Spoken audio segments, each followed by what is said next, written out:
오늘 거룩하고 복된 또 하루를 하나님께서 허락해 주셨습니다. 이 시간이 복된 이유는 하나님 우리와 함께 하시며 이 시간을 이끌어 가시는 하나님이 우리의 왕이심을 고백하기 때문임을 믿습니다. 오늘도 하루를 살아가면서 왕 되신 주님과 동행하는 복된 하루를 살 수 있기를 바랍니다. 오늘 2023년 3월 8일 수요일인데 허락하시는 하나님 말씀은 마태복음 18장 11절부터 20절까지 말씀입니다. 우리 한 목소리로 함께 읽도록 하겠습니다. 마태복음 18장 11절부터 20절까지 말씀입니다. 우리 함께 읽도록 하겠습니다.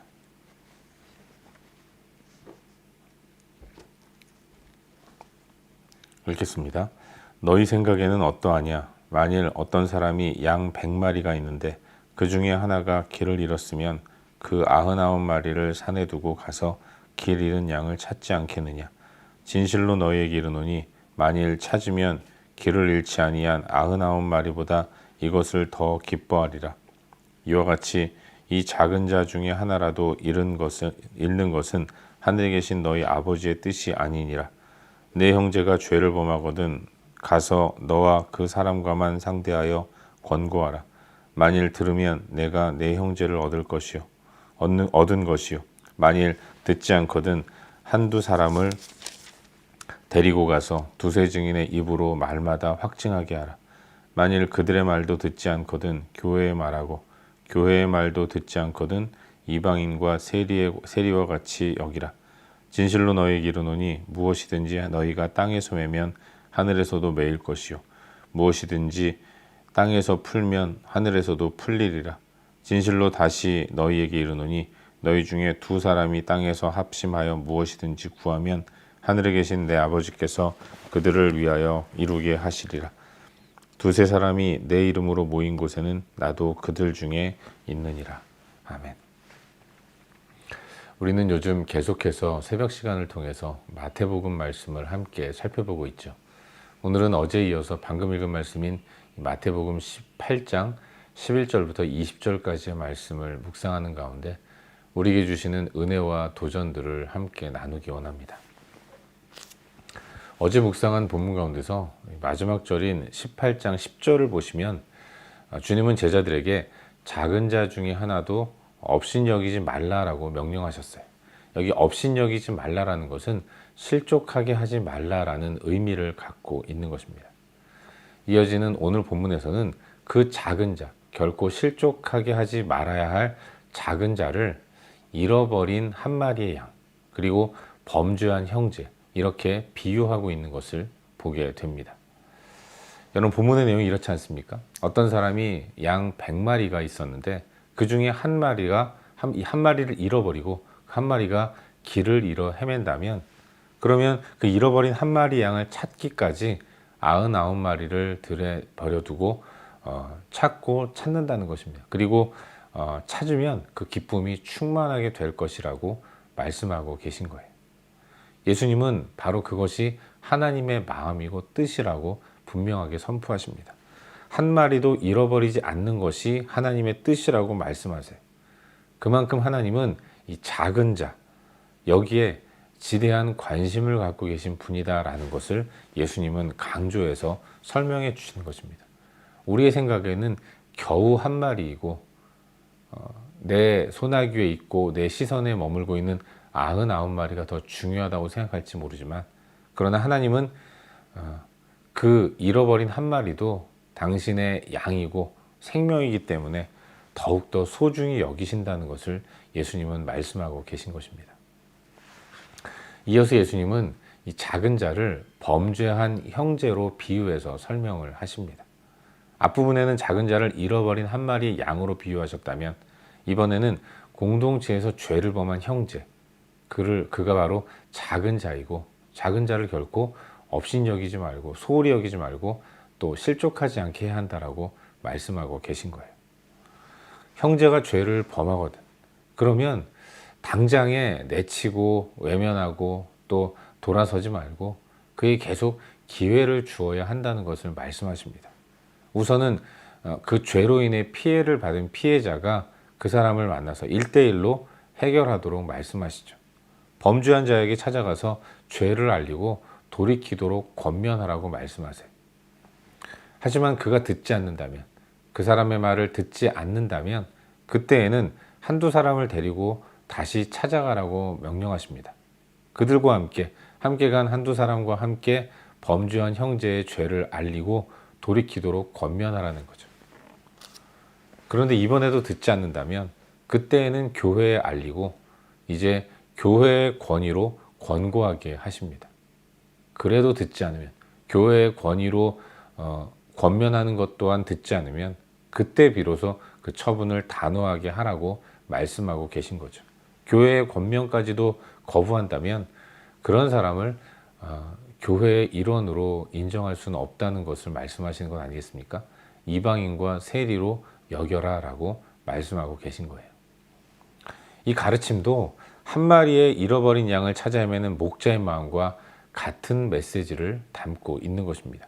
정죄를 위한 권고가 아니라 진심 어린 마음으로 기회를 주고 어찌하든지 돌이킬 수 있도록 여러 번의 기회를 주어야 한다는 것을 말씀하고 계신 거예요.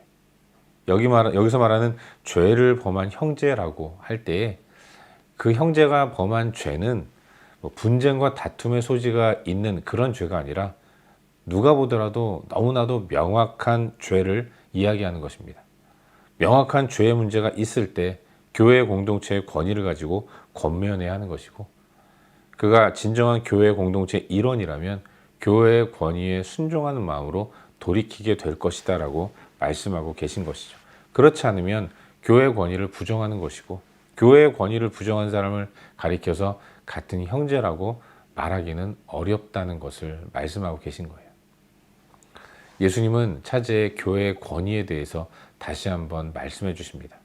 교회는 땅에서 풀면 하늘에서도 풀리고 땅에서 매면 하늘에서도 매는 이런 엄청난 권위를 갖고 있다고 말씀하십니다. 두세 사람이 교회의 주인이신 예수님의 이름으로 모인 곳에 예수님도 함께 계시겠다고 약속하세요. 그렇기 때문에 예수님과 함께하는 한두 사람이 합심해서 기도하면 그 기도에 대해서 우리 주님이 중보자가 되시기 때문에 응답이 분명하다는 것을 말씀하고 계신 것이죠. 이것이 오늘 우리가 함께 묵상하고 있는 본문의 전반적인 내용입니다. 그리고 오늘 이 말씀 가운데서 두 가지 정도를 함께 살펴보는 가운데 우리의 기도 제목으로 삼고 함께 기도하기를 원합니다. 먼저 오늘 본문 가운데서 14절 말씀을 한 목소리로 함께 읽도록 하겠습니다. 본문 14절입니다. 함께 읽겠습니다. 시작. 이와 같이 이 작은 자 중에 하나라도 잃는 것은 하늘에 계신 너희 아버지의 뜻이 아니니라. 아멘. 여러분, 오늘 묵상하는 본문은 우리가 너무나도 잘 알고 있는 내용이 담겨져 있습니다. 바로 잃어버린 한 마리의 양을 다시 찾는 어떤 사람의 마음, 그것이 하나님의 마음이고 하나님의 뜻이라는 것을 가르쳐주고 계신 거예요. 하나님은 무리에서 이탈해서 방황하고 헤매는 한 마리의 양을 위해서 모든 것을 내거시는 분이라는 것, 모든 것을 버려두고 그 한 마리의 양을 찾으시는 이런 어떤 목자의 마음을 갖고 계신다는 것을 우리 예수님이 가르쳐주고 계신 것입니다. 이것을 제자들에게 가르쳐 주시기 때문에 제자들 또한 그와 같은 하나님 마음을 소유하며 나아가야 한다는 것을 말씀하고 계신 것이죠. 근데 여러분, 사실은 우리 모두가 다 잃어버린 한 마리의 양이었던 것입니다. 무리에서 이탈해서, 하나님의 세계에서 이탈해서 어찌하든지 내 뜻대로 내 주장대로 살면 더 행복할 수 있지 않을까라는 생각으로 하나님을 거부했던, 그러다 길을 잃고 갈 길 멀고 밤 깊은 가운데서 두려워 떨었던 잃어버린 한 마리의 양이었다는 것입니다. 그런 나를 우리 하나님은 포기하지 않으셨고 끝까지 나를 찾아서 다가오셨고, 나를 찾았을 때 기쁜 마음으로 천국 잔치를 여신 분이라는 것을 우리는 기억해야 하는 것입니다. 흔히들 우리는 공동체에 대한 강조를 하다 보니까 공동체 전체에 대한 소중함을 이야기하기에 바쁘고, 그 공동체를 이루는 하나하나에 대해서는 그 소중함을 간과하는 경향이 많이 있습니다. 우리의 시선은 99마리에 가 있지만, 그러나 우리 하나님은 무리에서 이탈해서 두려움 가운데 헤매는 한 마리의 양에게 온 마음이 가 계신다는 것을 우리 이 예수님의 비유의 말씀을 통해서 깨닫게 되는 거예요. 그리고 그 예수님의 하나님의 마음이 그렇기 때문에 우리가 구원을 받았고 하나님 백성 되는 영광을 누리게 되었다는 것을 잊지 말아야 하는 것입니다. 여러분, 한 마리의 양이 소중한 이유는 그 양이 생명을 가진 목자의 양이기 때문에 그런 것입니다. 생명 앞에서는 그 어떠한 합리적인 설명도 힘을 발휘하지 못해요.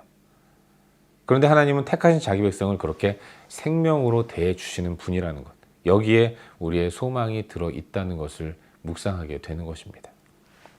여러분, 사실 한 마리 잃어버린 양이 나였다는 것을 깊이 묵상한다면 그 가운데서 하나님 은혜를 더 깊이 깨닫는 가운데 하나님께 찬양과 경배를 올려드리게 되는 것입니다. 그리고 그 하나님에 대한 깊은 사랑을 느끼는 가운데 하나님께서 기뻐하시는 삶의 길로 나아갈 수 있게 되는 것입니다. 우리 주님은 나의 생명을 구원하시기 위해서 모든 것을 거셨어요. 가장 최우선순위에 나의 구원을 두셨고, 그게 가장 소중하다고 믿으시면서 당신의 생명까지도 바치신 것입니다. 그게 바로 나의 구원받은 이야기인 거예요. 사랑하는 여러분, 우리 모두가 다 잃어버린 한 마리의 양이었습니다. 그런 우리들이 하나씩 둘씩 모여서 공동체를 이루게 되었어요. 그렇기 때문에 하나님의 백성 공동체에서는 큰 무리를 자랑하는 것이 아니라 그 무리 가운데는 한 사람 한 사람, 한 영혼 한 영혼을 더 소중히 여기는 그와 같은 모습이 우리 가운데 있어야 할 줄로 믿습니다. 부족한 사람을 만날 때, 내 마음에 차지 않는 사람을 만날 때, 나 또한 하나님 앞에서 그런 존재였다는 것을 깊이 인식하는 가운데 그를 부족하다고 또 마음에 들지 않는다고 외면하고 얼굴을 돌리는 것이 아니라 그를 긍휼히 여기는 마음으로, 불쌍히 여기는 마음으로 그가 내 모습이다라는 것을 기억하는 가운데 좀 더 마음을 열고 따뜻하게 다가가야 할 필요가 있는 것이죠. 오늘 하루도 형제에 대한 지대한 관심을 가지고 영혼을 바라보며 또 축복하고 사랑하는 그런 복된 하루를 살아갈 수 있기를 주의 이름으로 축원합니다. 한 가지만 더 묵상하기를 바라는데요. 오늘 본문 가운데서 15절부터 17절까지의 말씀을 우리 한 목소리로 함께 읽도록 하겠습니다. 15절부터 17절까지 말씀입니다. 함께 읽겠습니다. 내 형제가 죄를 범하거든 가서 너와 그 사람과만 상대하여 권고하라. 만일 들으면 내가 내 형제를 얻은 것이요, 만일 듣지 않거든 한두 사람을 데리고 가서 두세 증인의 입으로 말마다 확증하게 하라. 만일 그들의 말도 듣지 않거든 교회의 말하고 교회의 말도 듣지 않거든 이방인과 세리와 같이 여기라. 아멘. 여러분, 함께 읽은 말씀에 나오는 이 죄를 범한 형제, 근데 이걸 한번 깊이 생각해 보면 그가 왜 죄를 범했을까? 그가 죄를 범한 이유는 연약함 때문인 것입니다. 연약함 때문에 죄를 짓는 거예요. 연약하니까 내가 최고인 줄 아는 것이고 나 외에 다른 사람이 없는 것이라고 생각하고 내가 옳다고 여기면서 범죄한 길에서 돌이키지 않는 것입니다. 모두가 다 하나님을 떠나서 또 연약한 가운데 살아가는 인간 군상의 실존적인 모습인 것입니다. 우리 모두가 다 연약한 존재인 거죠. 연약한 자를 가리켜서 마태복음 18장에서는 작은 자, 소자라고 말씀하고 있는 것입니다. 그가 잃어버린 한 마리 양이고 또 죄를 범한 형제인 것입니다. 그렇기 때문에 죄를 범한 자를 대하는 첫 번째 마음은 긍휼이어야 한다는 거예요. 자비여야 한다는 것을 우리는 기억해야 하는 것입니다. 요즘 현대교회가 치리에 대한 강조를 하는 경우가 많이 있습니다. 처음 하나님의 교회가 세워지고 은혜롭게 나아갈 때는 그렇게 크게 대두되지 않더니 치리의 문제가 점점 시간이 오래 지나면서 안정이 되고 평안을 얻게 될 때 치리라는 단어가 교회 안에 많이 회자되는 경우를 보게 되는데, 사실 이 7이라는 것을 강조할 때 사용하는 성경 구절로 함께 읽은 마태복음 18장 15절부터 17절까지의 말씀을 이야기하는 경우가 많이 있습니다. 17절에 그 17절인 교회의 말도 듣지 않거든 이방인과 세리와 같이 여기라, 이 말씀에 초점을 두는 것입니다. 하지만 여러분, 우리 하나님의 뜻은 너무나도 분명합니다. 앞선 14절의 말씀 나오는 것처럼 이 작은 자 중에 하나라도 잃는 것은 하늘에 계신 너희 아버지의 뜻이 아니니라. 이게 하나님 아버지의 마음이고 하나님의 뜻이라는 것을 기억한다면 공동체 가운데 죄를 범한 형제를 어떤 마음으로 대해야 하는가에 대한 분명한 답이 나오게 되는 거예요. 죄 범한 형제를 돌이키게 하기 위한 노력이 7위보다 먼저 더 많이 이루어져야 한다는 것을 우리는 기억해야 하는 것입니다. 죄 범한 형제를 단번에 정죄하지 말아야 하고, 안 들을 때는 한두 사람을 데리고 가라고 말씀하십니다. 내가 권면했을 때 안 들으면 한두 사람을 더 데리고 가서 똑같이 권면하라고 말씀하세요. 근데 여러분, 내 말을 듣지 않은 그 죄 범한 형제, 그를 다시금 돌이키도록 만들기 위해서 한두 사람을 데리고 갈 때 그 한두 사람에게 동행을 권하면서 내가 어떻게 하겠습니까? 범죄한 형제에 대해서 다시 한번 이야기하지 않겠어요? 그 한두 사람이 내 말에 동의해야 나와 함께 그 사람에게 가는 것입니다. 이 과정이 분명히 필요한 것이죠. 그리고 이 과정을 거치면서 나 또한 피해를 본 피해자이기 전에 마음이 좀 진정되면서 이성을 되찾게 되는 거예요. 그렇게 한두 사람과 동행했음에도 불구하고 그 사람의 말을 듣지 않을 때, 그때는 교회에 말하고 교회의 권유로 권면하라고 말씀하세요. 교회에게 이야기할 때 한 번 더 이 사건에 대해서 생각해 보게 되는 것입니다. 그리고 교회에 이야기할 때 교회도 내가 하는 말에 동의해야 교회의 권위를 가지고 죄범한 형제에 대해서 권고하고 권면할 수 있는 것 아니겠습니까? 이 모든 지난한 과정을 거치도록 하는 것은 그 가운데서 그가 나의 형제임을 기억하고 긍휼히 여기도록 만들기 위한 하나님의 마음이 들어있다는 것을 우리는 기억해야 하는 것입니다. 단번에 7을 위해서 이 과정을 어떤 명분 삼아 거치라는 것이 아니라 그 과정 가운데서 정말로 연약한 죄인을 긍휼히 여기는 그런 사랑의 마음을 공동체 전체적으로 다시 한번 생각하고 회복해 보라는 우리 하나님의 마음이 있다는 것을 묵상하게 되는 것이죠.